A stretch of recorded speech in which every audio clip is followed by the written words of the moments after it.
ሰንደርላንድና ሲቲ ተጫውተው አርሰናል አተረፈ። ይሄ ማለት የሆነ ነገር ሲሸጥ ከገዢውም ከሻጩም በላይ ደላላው ሲያተርፍ ማለት ነው አይደለ? የሚሰማው አይነት ስሜት ነው። የሁሉ ከተማ ነው፣ የሁሉ 5 ነጥብ ነው፣ የሁሉ ለኔ ነው። ምን አይነት ሳምንት ነው ያሳለፍነው ገነርስ? አንተ የተከበርከ ገነርስ ደጋፊ ምን አይነት ሳምንት ነው ያሳለፍነው? ግባናውጣው ሰንደርላንድ ተጋደለልህ ገነርስ። የወሰድኩበት 2 ነጥብ በቀላሉ አታጣውም ነው ያለ። በቀላሉ አታጣውም፣ እንካውሰድ 2 ነጥብህን ውሰድ አለ። ይመቸው ሰንደርላንድ። አራችን ተሳክቷል። ፈላው ገብተሽ ተኝ። አንደኝነታችን ማንም ይቆጣጠር የለም። እኛ ነን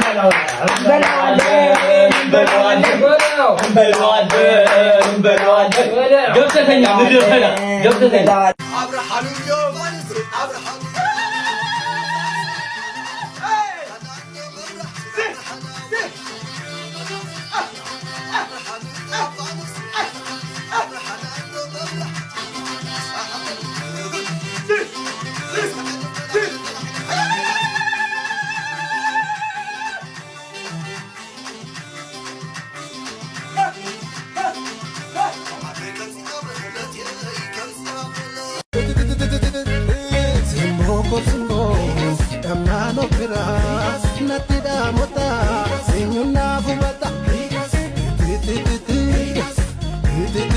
ምን አይነት ፍልሚያን ያስመለከቱ እናቲቱ 0-0 አልቆ ያልደበረኝ ጨዋታ ያላያችሁ ስትዩት ራሱ በጣም ነው ሪኮመንድ ማረጋችሁ። እኔ ባለፈው ቪላ ካርሰናል አምልጦኝ ደግሜ ያውላላችሁ ደግሜ ነው ያየሁትና ይህ ዋንጫ ለማን እንደሚገባው በጣም በቃ አጓጊ ምዕራፍ ነው። በቃ ይሄ ኦማር አልደሬቲ በጣም የሚችል ፓራጓዊ ነው። በቃ በጣም ጀግና ታጋይ ነው። ሰንደርላንድም ታሪክ ሰርቷል። 10 ሆም ማች ነው ያልተሸነፉት።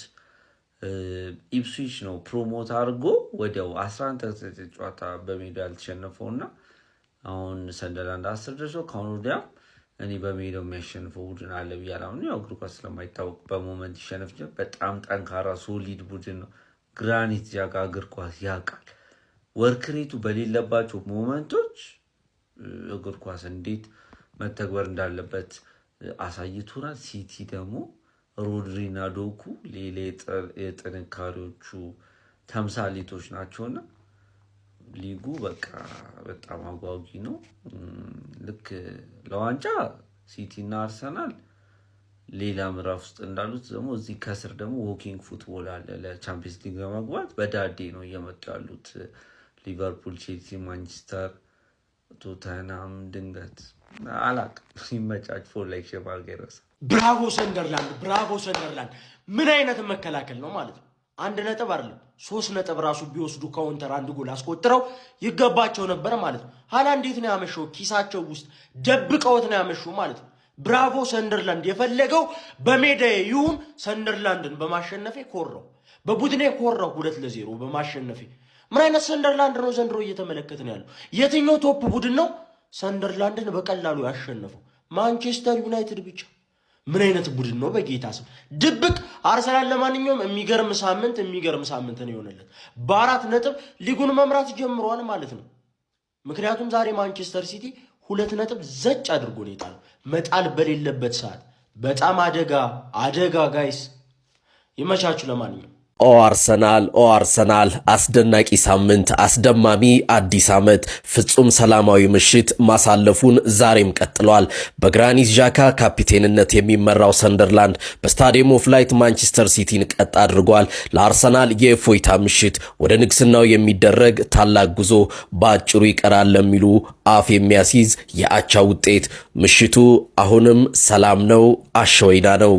ዛሬ ዣካ ለአርሰናል ዋንጫውን ሰጠው። እረ ሰንደርላንድ ምን አይነት ገገማ ቡድን ነው! ምን አይነት እኔ አይቻላቅ። አንተ ተማሞቱ እኔ እንጃ። ይመቻች። እኔ በቀዩም በነጩም ልቃጠል ደግሞ እሺ ንዴቴን ገልጫለሁ። ይሄ ቪዲዮ ግን ይድረስ ለየትም ለማትደርሰው ለወያለ 4 ነጥብ መርታ የበላች ለመሰላት ወያላ በ4 ነጥብ መርታችሁ አርሰናል እግዚአብሔርን በ4 ነጥብ አርሰናል መርቶ 2 ጨዋታ ሲቀረው እግዚአብሔርን እኔ በላል እግዚአብሔርን 2 ጨዋታ ቢቀረው አርሰናል በላል በ4 ነጥብ መርቶ ማለት ነው። ያለበትን እንቅጥቃጤ እናውቃለን እኮ ሲገፋ ሲዝም። ስለዚህ ገና ነው ወጣ ተጨፍራል። ይሄ ታወቀ ነው። በየአመቱ በቃ አትሪክ ሰርቷል ነው በቃ መሀል እያለቀ ሲመጣ ሙተት የትም አደርሽ። ቀጣይ ቦርንማውዝ ከዛ ሊቨርፑል ግራኒት ዣካ ለቀድሞ ክለቡ አርሰናል እጅግ በጣም ትልቅ የሚባል ውለታን ውሎለታል። እኔ ግን ምን አይነት ተጫዋች ነው ዣካ? የምሬን ነው የምላችሁ። ማለት ብዙ ሊወራለት የሚገባ አይነት ተጫዋች ነው። ከአርሰናል ከለቀቀ በኋላ ከባየር ሊቨርኩሰን ጋር ሳንጠብቀው ከዣቪ አሎንሶ ጋር በጋራ በመሆን አንድ ፊትር ሳይሆን እንግዲህ ሙሉ አመቱን እጅግ በጣም አስደናቂ ጉዞ በማድረግ ያለ መሸነፍ ዋንጫ በቡንደስሊጋው ማሳካት ችሎ ነበር። አሁንም ሰንደርላንድን ሲቀላቀል ግራ ገብቶ ነበር። ምን አይነት ዝውውር ነው ብዬ ነበረ። ግን ሰንደርላንዶችን እንግዲህ አዲስ አዳጊ ቡድን እንዳይመስሉ አድርጓቸዋል ማለት ይቻላል። ቡድኑን ሊድ የሚያደርግ በት መንገድ ከኳስ ውጪም ከኳስ ጋርም ያለው እጅግ በጣም የሆነ አስደናቂ ሚና ሰንደርላንድ እንግዲህ በፕሪሚየር ሊጉ በ29 ነጥብ 7ኛ ደረጃ ላይ እንዲቀመጡ አድርጓቸዋል። ዘንድሮም እንግዲህ ለአውሮፓ ውድድሮች እጅግ በጣም ጠንካራ ተፎካካሪ እንዲሆኑ አድርጓቸዋል ማለት ይቻላል። ለቀድሞ ክለቡ አርሰናልም ትልቅ ውለታ ውሎላቸዋል። አዲሱ የፈረንጆች አመት 2026ም ለአርሰናሎች መልካም ነው ማለት ይቻላል። በ4 ነጥብ ከትልቁ የዋንጫ ተፎካካሪያቸው ማንቸስተር ሲቲ ከፍ በማለት በ45 ነጥብ 1ኛ ደረጃ ላይ ተቀምጧል። እናንተ ስለዚህ ጨዋታ ያላችሁን ሐሳብ ኮመንት ሴክሽን ላይ አካፍሉኝ። እኔ ግን የግራኒት ዣካ ነገር በጣም እያስደነቀኝ ነው። ሰንደርላንዶችም አዲስ አዳጊ ቡድን አይመስሉም። የሱ ኳሊቲ ደግሞ ቡድኑን ይበልጥ ከፍ አድርጎታል ማለት ይቻላል። ስለዚህ የግራኒት ዣካ ዝውውር ያላችሁን ሐሳብ ኮመንት ሴክሽን ላይ አካፍሉኝ። የፕላስ ምልክቱን በመጫን ፈጣንና አዳዲስ የሆኑ እግር ኳስ መረጃዎችን ማግኘት ትችላላችሁ። አሁን ከአርቴታና ከአርሰናል ቦርዶች ጋር ትንሽ ውይይት አድርገን ማለት ነው ፕሪሚየር ሊጉ መጠናቀቁን አስመልክቶ ሙሉ ትኩረታችንን ወደ ሻምፒየንስ ሊግ አድርገናል። ሙሉ የአርሰናል ደጋፊዎች ቋጠሯችሁን ወደ ሻምፒየንስ ሊግ አድርጉች። ለምን ያው ፕሪሚየር ሊጉ ታውቃላችሁ፣ በቃ ምንም አልቻሉም። ሲቲዎች እኮ ሲቲ እኮ አልቻለም። ምንድነው እንደዚህ 4 ነጥብ ይሁላ ምን ይሰራልናል? ለኔ እኮ 4 ነጥብ አይገባኝም። ስለ እኔ እኮ ሞር ፕሬሸር ሞድሰው አይነት ነኝ እኔ። ኮንፈርት እንደዚህ አልወድም። 4 ነጥብ ምን ሆነው ነው ወይ? ዩናይትድና ተኩት ዩናይትድና ይሻላል። ሲቲ እንኳን አልቻለም። ሊቨርፑል እዚህ እየጣለ ነው። ማን ነው እሺ? አሁን ከማን ጋር እንጩት? የሆነ ኮምፔቲቲቭ ለማድረግ ወደ ሻምፒየንስ ሊግ እንሄዳለን ከዚህ በኋላ። ገብታችሁ ሙሉ ትኩረታችሁን ሻምፒየንስ ሊግ ላይ ያርጉሽ። ማንቸስተር ሲቲ ነጥብ ጣለ። እኔ ብዙም አልተገረምኩኝም። ምክንያቱም ለበርካታ ቀናት ላይቬ ላይ እያስገባውኝ ማንቸስተር ሲቲ ዲዘርቭ እንደማያደርግ ስናገር ነበር። የእንግሊዝ ፕሪሚየር ሊግ ሻምፒዮን ለመሆን አርሰናል ባለበት ማለት ነው። አርሰናል ከሌለ ሊሆን ይችላል። አርሰናል ባለበት ግን ማንቸስተር ሲቲ ተቀዳሚው ክለብ እንደማይሆን ስናገር ነበር። ማንቸስተር ሲቲ በዘንድሮ የውድድር ዓመት በአጥንቱ ቀርቶ አንድ የቀረው ነገር ቢኖር ሜንታሊቲ የምትባሏ ነገር ነበረች። አርሰናል ላለፉት ሳምንታት ማንቸስተር ሲቲ ቀድሞ እየተጫወተ 2 ጊዜ መሪነቱን ቀምቶት መልሶ መቀማት ችሎ ነበር። አርሰናል ዘንድሮ ከፉል ስኳድ ጋር እና ከዊኒንግ ሜንታሊቲ ጋር ነው ብቅ ያለው።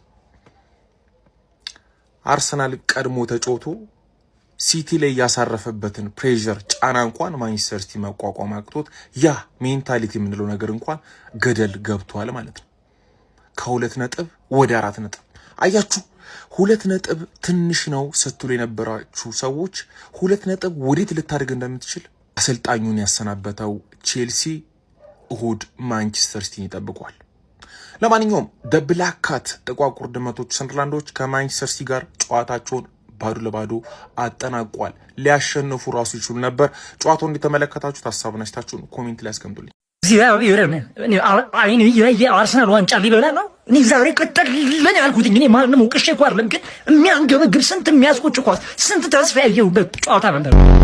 እንደ ዛሬ ተቃጥሎ ያላቀም እግዚአብሔር 9 በተከታታይ ማሸነፍ ብንችል ኧረ በስመ አብ።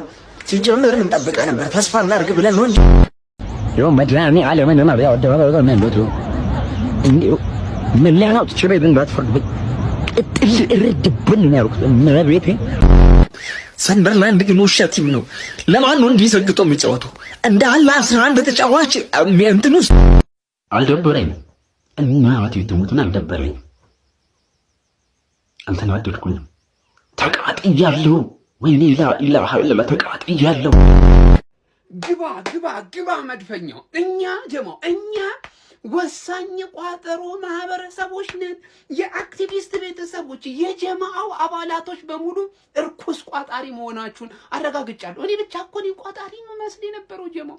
ሁላችንም የተለከፍን ቋጣሪዎች ነን። ማን ፍሬያችሁ አለ ፍሬያችሁ ሰላም ነው። ለማንኛውም ጀማዓው ፕሪሚየር ሊጉን በ4 ነጥብ ልዩነት መምራታችንን አጠናክረን ቀጥለናል። እድሜ ለዣካ፣ እድሜ ለወሳኝ የአርሰናል ቋጣሪ ደጋፊዎች በሙሉ 19 ክለብ ደጋፊዎች በሙሉ ለማየቋጠሩ ነበረ ለሲቲ ኦፊሻሊ እኮ ነው የምነግራችሁ ለሲቲ። ግን እኛስ ለብቻችን ሆነን 19ኙን አንገት አስደፋና ከጧት ጀምረን የሰራ ነው ሚሽን ነው ጀማዓው። ሼር ኦፕኒንግ ካልቃደርስ ምድረ ቋጣሪ በሙሉ ለሲቲ ጩጬው ደጋፊ ጨምራችሁ ተጋደሙ። በ4 ነጥብ ልዩነት ሊጉን መምራት ጀምረናል። ይህ ማለት አንድ ጨዋታ ተሸነፈን ራሱ አድቫንቴጅ አለን። ይቀጥላል ገና ማን እንችላለን ገና ትልቅ ቋጠሮ ኒኩለር እንገነባለን። በዚህ ሂደታችን እንችላለን ጀማዓው።